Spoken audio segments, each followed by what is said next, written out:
So welcome back friends. So in this video what we'll be doing, we will be creating a new project on sentimental analysis. So before beginning, let's understand what is sentimental analysis. So it has to find the emotional tone of a sentence.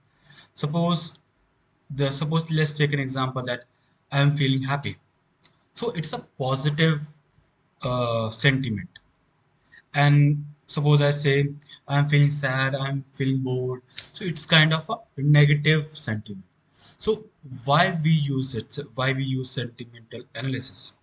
So sentimental analysis is used by businesses to review the feedbacks of the uh, customer or monitor the social media, what are the emotions on the social media for a particular topic or a feedback of a particular product.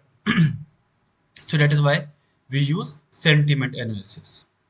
So today we will be using VADER. So what is VADER? So VADER is a sentiment analysis tool for which is designed to for the sentimental analysis. Okay. So it has what it uses. So it uses kind of a polarity of a word. So if the polarity of a word is greater than 0.05, then it means it's a positive sentiment, and if it is less than 0.05, negative 0.05, then it is a negative sentiment. And if it lies between negative 0.05 to 0.05 positive, then it's a neutral sentiment. Okay. So and coming back to the data set, what data set we will be using? So we'll be using the this data set. I will provide the link in the description below. So what it does, so we have a total of three columns: ID, label, and tweet. So it's a Twitter database, so data set. So we have a multiple data sets.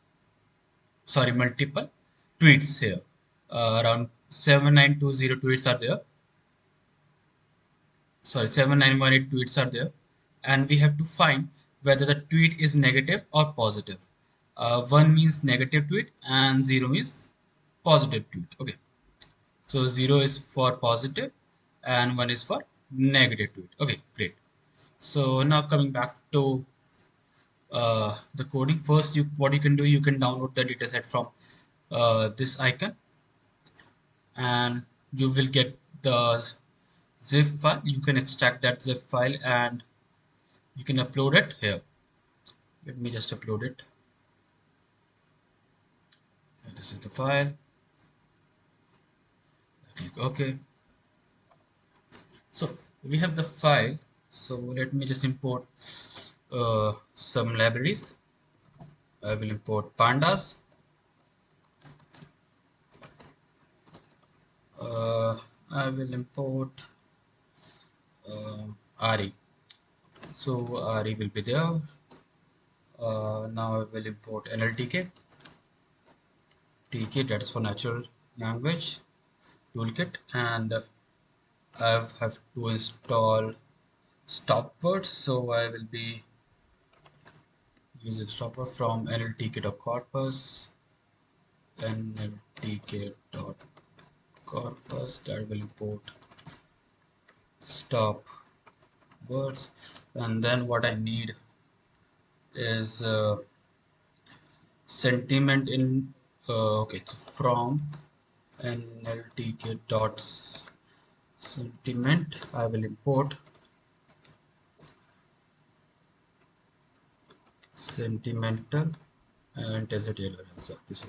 So that will be used to find the sentiment of a particular sentence, and it uses VADER that I told you earlier to give the polarity of a sentence. Okay, and I will also use accuracy score sklearn.metric import. I will import accuracy score. I think it's matters here. Okay, now what I will do, I will download my stopwords, and I will also download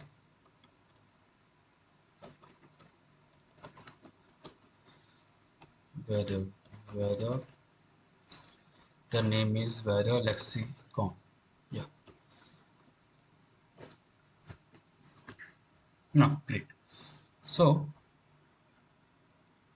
let me give you a quick example that how VADER lexicon and intensity analyzer will work. So let's take an example. Let me add a comment. It's an example. Okay. Suppose I have a text. I love this product. Okay. And let me initialize the sentiment intensity analyzer. So we have initialized the sentiment intensity analyzer, and we are predicting the polarity score of this text. Okay, so let's run it. Yeah, you will get the negative as 0.0 and neutral as 0.323 and positive is 0.677. And uh, as per the definition, the compound, because it is compound, if it is greater than 0.05, then it is a positive. It is 0.6, so it's a positive. So in most of the examples we will considering only the compound. Okay, that defines the overall direction of that sentence, whether the overall sentence is negative, positive, or neutral. Okay, that's for the example. Now coming back to, just delete it first. Okay, now what we will do, we will make a variable data frame, and we will read our data frame dot read csv,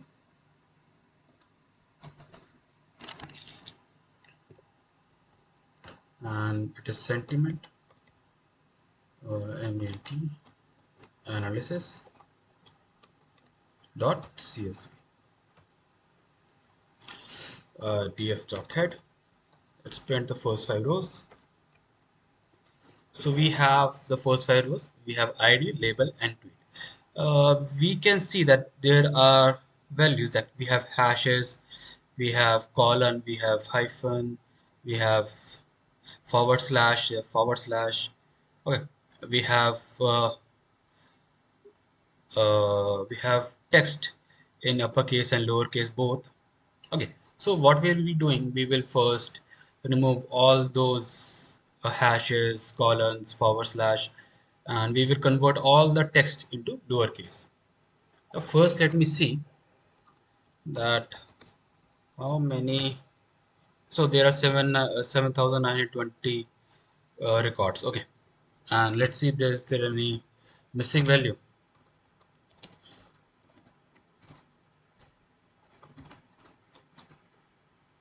Okay, so we don't have any missing value. Great. Now let's let's store the stop words. That is set stop words in English. We have all the stop words here.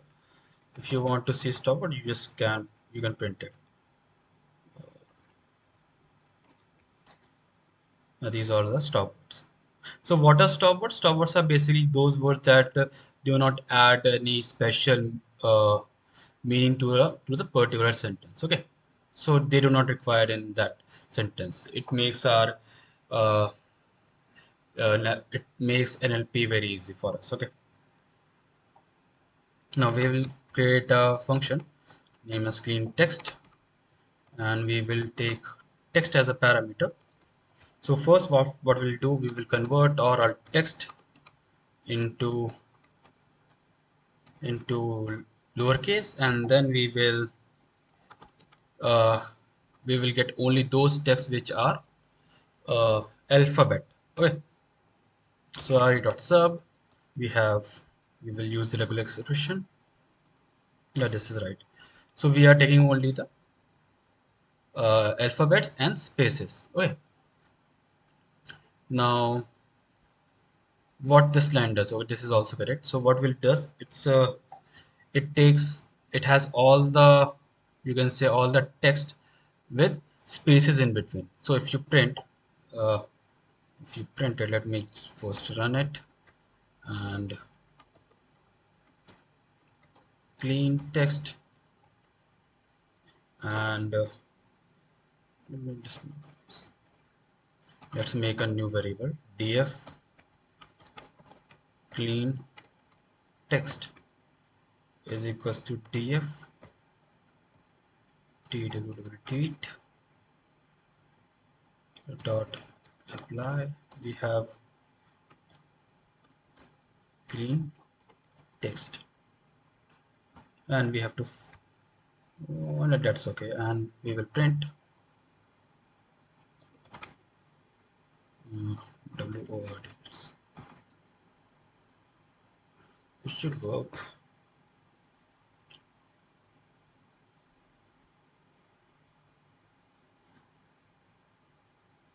So what it will do, it will, this line will only accept, okay, it's disconnected, okay, no worries. So what it does, it accepts only those which are alphanumeric and with the spaces. And this split, what it does, it will split all those texts with a space in between.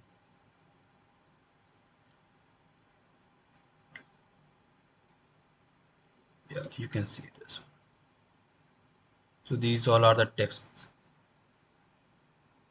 3 pages of, and we cannot see any type of, you can say, hashes, numerical values, all these things. Okay, so we'll split it all these. Okay, now coming back to this, what we will do,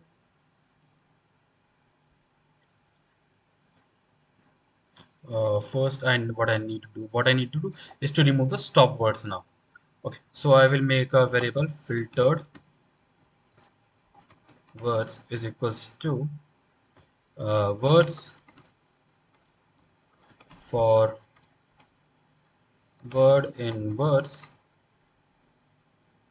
if word uh, not in stop words. If there is not, then we will return that. Okay, now let's see, and also have to return we have to return separator dot join, and join, we have to join filtered words. So let me quickly explain what I am doing. Okay, okay. So here I have taken the word. So let me explain this one first. So it's a basic for loop for word in words. So all the words will be iterated one by one from after using this word. Okay, all the words will be there in this are present here, and iteration wise each word will come in this variable word. And if we will see, if we have a word, if it is not in the stop words, suppose we have a word, let's say mountain. So mountain, if it is not in this stop word array, then the word will be returned to this one, and it will be appended to filtered words. So if I just print filtered words, so you will see a series of words which do not include the stop words. Yeah, you can see that we have a series. Yes, yeah, you can see that we have a series, and it does not include the stop words. And it is doing, what is this doing? It is converting that series, that you can see commas. We are replacing that commas with the space. It is called a separator, or you can say delimiter, and we are joining these filtered words. So what if I do this and print, if I print df clean text, you will see sentences. Yeah, this one. I have removed all the commas with this one. So this is a separator or delimiter. Okay. So now coming back, I think hope uh, it is uh, it is clear for all of you. Now coming back to the other one, we need to initialize our sentimental intensity analyzer. Yeah, this one, and then we will use we will create one more what you say column in the data set, and we will convert this one. We will convert our tweet into, we will find the intensity of the tweet column dot, we have to apply a lambda function. So we have to apply a lambda function, lambda, lambda, and we have the variable x, and after the colon we have to write the expression what we have to perform. So we have the dot polarity score of x. X here is the parameter, and we want the compound only. Okay, so we will write compound, COU. So earlier we saw we have four. We saw in the example above. I think I deleted it. So we saw that we had the four uh, outputs. The first one was the positive, negative, neutral, and compound. And we have to consider only compound. So that is we are taking. Okay. Now let's run it. So what we got the compound. Let me just quickly show you the final data set. So we have the data set 0, 0.7, 0.6, 0. All the compounds that are which are greater than 0.05, that is considered as positive, and which are less than negative 0.05 is considered as negative, and all those between negative 0.05 and positive 0.05 is considered as neutral. But in our data set we have to tell only the positive and negative. Okay, so what we will do, anything greater than 0 will consider as positive, and less than 0 is considered as 0. Okay, and the range is between the minus negative to positive one. Okay, so we will create one more variable. It will be result. It's not a variable, it's a new column in the data set, and we will write 0 if my result is greater than or equal to 0, else it will be 1. And we will write follow for result in df compound. Okay, so what I'm doing here, so first this one will run. So all the results in this, like 0, 0.6, so all will become here, and will decide if my result is greater than 0, then it will be 0, that means positive, else it will be the ones, and all the values will be stored here. Let me first run it. df.head. So all the results are here. Now we will match that, we will see the accuracy score of this. We have a label, the predefined label is 0, that is the correct one. Okay, and we have predicted this one. So we will match these. How we will match? We will match using the accuracy score. Accuracy score, and we have df label, and this. We will compare these, and it will give the accuracy score. And we'll just print score. So the score is coming out to be 0.81. So it is 81% of accuracy, which is good. Any accuracy greater than 70 is considered as a good accuracy. So that's all for now. And if you have any query regarding this sentiment analysis, do let me know in the comment section. And if you have any doubts regarding this one, like if you have like doubts in this one, so what you can do, you can just have a simple you can ask the chat GPT or Gemini to give you to give you a fair idea of how it actually works, and you can uh, practice it in some basic data set also to understand it better. And you can also learn lambda function. It will give you more clarity that is used in day-to-day life, day-to-day, sorry, no, day-to-day projects. Okay, so it is very important as well. Okay, so thank you for watching, and don't forget to like and subscribe.